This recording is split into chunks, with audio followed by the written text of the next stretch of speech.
Medjugorje update. Mirjana warns of divine punishment by flooding in a specific nation. Greeting, everyone, and thank you for joining us once again. I pray that Goddess blessing and grace are abundantly showered upon each one of you. Before we dive into today's message, let's begin with a heartfelt prayer to the Blessed Virgin Mary, as a faithful daughter of God the Father. I ask that you, Mary, take on the responsibility of safeguarding my soul. Protect the holy vitality within me, and do not allow it to be lost through my own mistake. I humbly implore you to guard my will and mind, so that all my thoughts and desires align with God's will. I pray that the Lord be with you, Mary, full of grace. Blessed are you among women, and blessed is the child you bear. Mother of God, Holy Mary, pray for us sinners, both now and at the hour of our death. Amen. Now, as we turn to Mirjana's profound word, we find that an urgent warning has come to light. According to Mirjana, a specific country will soon be overwhelmed by water, a divine punishment ordained from heaven. It's a revelation that hold on. Unimaginable weight, one that echoes through time and religion, hidden in the cosmic fabric of existence. This is not mere speculation, but the reverberation of a spiritual omen that shook Medjugorje, the town where this divine message have long been shared with the world. Mirjana, in the key sanctity of her vision, was bathed in a heavenly light when the Virgin Mary delivered a prophecy that would stir hearts worldwide. This country will be swallowed by water. The simplicity of the statement only deepens its foreboding significance. This is no ordinary event, this is a divine punishment for humanity's failure to heed the call of God. In her sorrowful gaze, the Virgin Mary revealed that countries such as Mexico, Spain, and Italy are set to face unimaginable destruction, a colossal tsunami of divine consequences that will overwhelm their shore. The warning was not just about natural disaster, but a deeper message about the state of the world. The Virgin Mary's sorrow reflected the reality of humanity's rejection of divine guidance. This nation, which lay close to both the Atlantic and Mediterranean seas, will bear the brunt of this catastrophe, a consequence of the neglect and corruption that has stained humanity. Fire, water, and the powerful wave of nature are the tools through which the earth will be purified, according to this revelation. Medjugorje, once a peaceful town, now stands as a spiritual epicenter of this cosmic shift. Mirjana, steadfast in her faith, has shared this prophecy with the world without hesitation. She has become the messenger of an urgent call to action, urging all of us to return to God, to repent for our sins, and to embrace the power of prayer. This is a time for transformation, for conversion, and for vigilance. Mirjana's message emphasizes the importance of prayer, particularly the daily recitation of the Rosary. This is not only a means of protecting ourselves spiritually but also a way to mitigate the severity of the divine justice that loom over us through constant prayer. We can confront the evil force at work and fortify ourselves against the trial that lie ahead. In these times of uncertainty and fear, we must remember that faith is our strongest weapon. Mexico, Spain, and Italy are being called to account for their action, and the faithful are urged to stand together, united in prayer and devotion. The Virgin Mary's warnings are clear: we must prepare ourselves spiritually, stay vigilant, and return to the path of righteousness. If we do so, we may yet be able to alter the course of this prophecy, lessening the suffering and bringing about a transformation of the heart. This message calls us to reflect on our lives, to examine our hearts, and to act with faith, hope, and love. We must remain united in prayer, supporting one another through the trial ahead, trusting in God's mercy, and remembering that His love and justice are always at the heart of His divine will. Thank you for being a part of this journey. May God's blessing guide us all as we prepare for what lies ahead. Keep praying, keep believing, and trust in the protection and grace of the Virgin Mary. May we be worthy of the mercy that awaits us in a world filled with uncertainty and despair.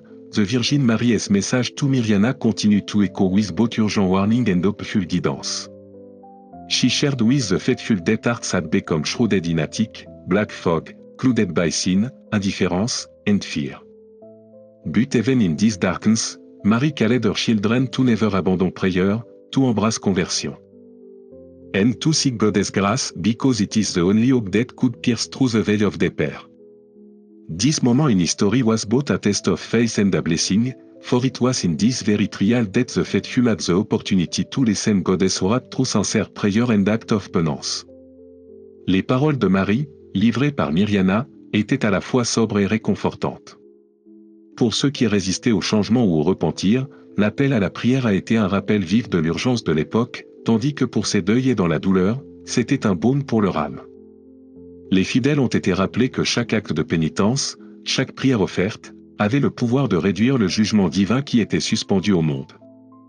Alors que la situation devenait plus désastreuse, les habitants des villes et des villes ont commencé à ressentir la résurgence du pouvoir de la prière. Le chapelet, autrefois un simple acte de dévotion, est devenu un compagnon constant, un phare d'espoir qui les a guidés à travers leurs heures les plus sombres. Chaque nuit, les familles se réunissaient ensemble, tenant leur chapelet fermement entre leurs mains, leur voix. Se levant dans la prière, et l'acte de prier est devenu un refuge, un bouclier contre la peur et le désespoir. C'est dans ces moments que la prière est devenue non seulement une pratique, mais le souffle même de la vie pour ces familles. Cette vie de prière croissante est devenue un sanctuaire. En période d'incertitude, les fidèles se sont réfugiés dans leur dévotion, trouvant la sécurité et l'espoir dans leurs pétitions partagées au ciel. Alors qu'ils criaient « Aïe Marie », avec une foi inébranlable, chaque prière était à la fois un cri d'aide et un témoignage de la force de leur confiance en Dieu. Le monde naturel a commencé à réagir et, bientôt, des signes et des merveilles sont apparus. Le ciel a pris des teintes inhabituelles et surnaturelles, et les mers semblaient changer de manière qui a défié la compréhension. Un silence étrange a saisi le monde, et il est devenu clair que quelque chose d'importuel se déroulait, une réponse du paradis confirmant les prophéties qui avaient été partagées. La peur et l'espoir coexistaient alors que le peuple des nations touchées regardait le ciel, certain qu'une catastrophe se profile, mais avec une foi inébranlable que, même face à de grandes épreuves, ils endureraient. Les communautés, liées ensemble par la compréhension partagée de l'urgence spirituelle, ont commencé à créer des systèmes de soutien qui transcendent le physique. Les églises sont devenues des lieux de refuge, où les fidèles ont trouvé du réconfort et de la force.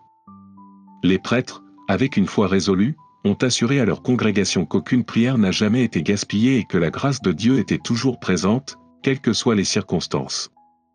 Alors que la dévotion religieuse commençait à dominer la vie quotidienne, il y avait une tension entre l'anticipation de l'intervention spirituelle et la terreur de l'inconnu. Pourtant, au milieu de cela, l'exemple ferme de Mirjana est devenu une source d'inspiration pour beaucoup.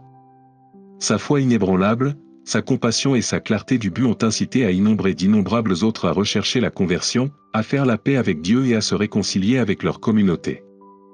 La transformation était palpable, alors que les âmes commençaient à monter vers la lumière de la grâce divine, et les cœurs s'adoucissaient, prêts à se soumettre à la volonté de Dieu. Le jour où Marie s'était prédit s'approchait. Le monde semblait remuer avec une énergie divine, comme si une force extérieure éveillait quelque chose de profondément dans chaque âme. Les mers ont commencé à barater et les nuages sombres inquiétants semblaient supporter un poids qui ne pouvait pas être ignoré. Les nations les plus touchées par la calamité imminente unies dans la prière, leur cœur se concentre sur le plan de Dieu. Alors que leur fixée arrivait, la terre tremblait et que les mers rugissaient de puissantes vagues, balayant tout sur son chemin, y compris les rives d'Espagne, d'Italie et du Mexique. La destruction était totale. Mais au milieu de la dévastation, la foi des croyants brillait plus que jamais. Comme une balise dans l'obscurité, leurs prières d'espoir et de désir ont atteint le ciel, et leur cœur est resté ferme dans leur confiance dans l'amour de Dieu. Il y avait la grâce même dans la catastrophe, et la force de supporter les difficultés inimaginables est venue de la profonde foi qui avait été cultivée dans le cœur du peuple.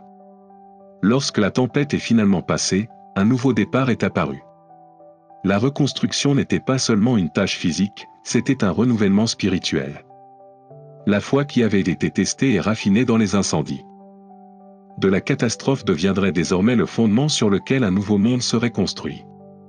Et à travers tout cela, la lumière de la prière continuerait de les guider, offrant de l'espoir et de la rédemption dans un monde qui avait désespérément besoin des deux. Au lendemain de la grande catastrophe, lorsque les océans avaient reculé et que la terre gisait en ruine, une transformation remarquable a commencé à se dérouler. La dévastation était indéniable, les communautés en l'entrée ont été anéanties, ne laissant que les restes de ce qui avait été autrefois. Pourtant, à partir des cendres de la destruction, la force de la foi a commencé à se reconstruire.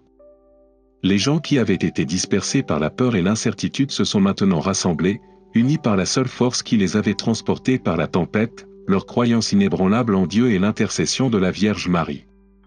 Le pouvoir de la prière, qui avait été leur ancre pendant la tempête, est devenu le fondement de leur rétablissement. Chaque vie qui a été sauvée, chaque maison qui a été reconstruite a été un témoignage de la bonté de Dieu et de la force de l'esprit humain. C'était à travers leur foi que ces communautés ont trouvé le courage de remonter, non seulement physiquement, mais aussi spirituellement. Mirjana, en tant que messager de la Vierge Marie, avait apporté la parole d'avertissement, mais aussi un message d'espoir et de rédemption. La dévastation n'était pas la fin, mais un appel à la conversion et au caractère sacré. Comme les vagues avaient testé leur foi, elle était devenue plus forte et plus raffinée. Les habitants du Mexique, de l'Espagne et de l'Italie, liés par leur lutte partagée, ont trouvé une nouvelle profondeur de force dans leur unité. Dans l'horreur la plus sombre, ils avaient découvert que la foi, lorsqu'elle était unie dans la prière, pouvait dissiper le mal et faire naître l'amour de Dieu. Cet éveil spirituel n'est pas resté confiné aux pays touchés, il s'est propagé, atteignant le cœur des croyants dans le monde entier. La prophétie de Medjugorje, les avertissements de la catastrophe et l'appel au repentir étaient devenus un phare d'espoir et un puissant rappel de la miséricorde de Dieu. À la suite de la catastrophe, les organisations chrétiennes du monde entier ont commencé à coordonner les chaînes de prière mondiales.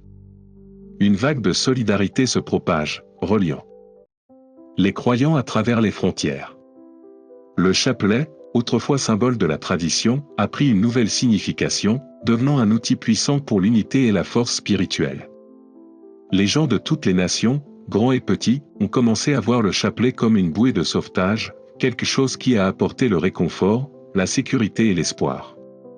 La foi qui avait été testée dans le feu de la catastrophe a maintenant commencé à briller, amenant les gens à reconstruire leur communauté non seulement physiquement, mais spirituellement. Les églises sont devenues des lieux de refuge, à la fois physiquement et spirituellement, alors que les fidèles travaillaient ensemble pour créer plus d'espace pour l'adoration et la réflexion. Le clergé, inspiré par la foi inébranlable du peuple, a commencé à mettre davantage l'accent sur l'encouragement de la vie de la sainteté et de l'intégrité morale. Les sermons se sont concentrés sur les thèmes du repentir, de la miséricorde et du pardon divin, appelant tout le monde à mener des vies qui ont honoré la grâce de Dieu. Chaque messe est devenue une célébration de la vie et du salut, une chance de remercier Dieu pour sa miséricorde et sa protection. Au milieu des souffrances, des miracles ont commencé à se produire, des revues, des guérisons et des signes qui semblaient confirmer la présence continue de Dieu parmi son peuple. Ces événements extraordinaires ont renforcé la foi des croyants et ont transformé le cœur de beaucoup. Pour ceux qui avaient douté une fois, ces miracles sont devenus des signes indéniables du divin. Le pouvoir de la prière, une fois un concept dans leur esprit, est maintenant devenu une réalité vivante qu'ils pouvaient voir et ressentir. Les visions et les messages que Mirjana a reçus de la Vierge Marie a continué d'inspirer l'espoir et d'approfondir la foi, montrant au monde que Dieu guidait toujours son peuple par la tempête. Alors que la parole de ces événements se propageait, plus de gens ont commencé à rechercher un renouvellement spirituel. Beaucoup de ceux qui avaient été agnostiques ou sceptiques quant à la foi se sont retrouvés attirés par la lumière de l'amour de Dieu. Les confessions ont afflué et un renouveau spirituel a eu lieu alors que des individus se lançaient dans des voyages d'expiation et de transformation personnelle. Des histoires de conversion et de renouvellement ont fait écho à travers les communautés. Et le feu spirituel qui avait été enflammé par la prophétie a commencé à se propager à travers le monde. Le monde, ému par la souffrance et la résilience des personnes dans les nations touchées, s'est réuni pour offrir l'aide et le soutien. Les efforts humanitaires, guidés par l'Église et le pape, ont cherché à reconstruire non seulement l'infrastructure physique mais aussi les fondements spirituels de ces communautés. La collecte de fonds, le bénévolat et la sensibilisation sont devenus une mission collective pour restaurer ce qui avait été perdu. La réponse mondiale à la crise a été écrasante, démontrant le pouvoir de la foi de s'unir et de guérir. Alors que nous réfléchissons à ce message puissant, il est clair que les épreuves de la vie, bien que douloureuses, peuvent également conduire à une croissance spirituelle profonde. La catastrophe qui avait autrefois semblé être une punition est devenue, par le pouvoir de la prière, une opportunité de rédemption et de renouvellement. Cela a montré que peu importe à quel point le monde peut paraître sombre, la lumière de la foi, de la prière et de l'unité peut nous conduire à travers les moments les plus difficiles.